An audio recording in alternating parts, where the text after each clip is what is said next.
Hi guys, welcome back. It's Lisa. If you are new to the channel, welcome. Today I've got another super simple glam DIY. We're going to be making an easy and high-end candy dish.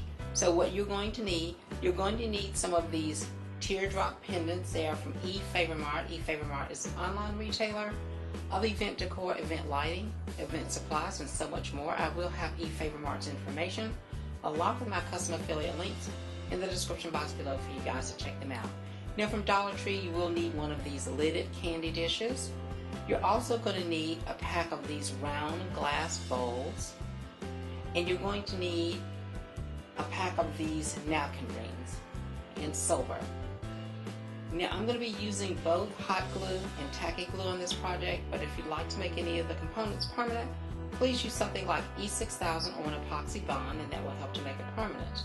These are the items that we'll need in order to complete this beautiful project.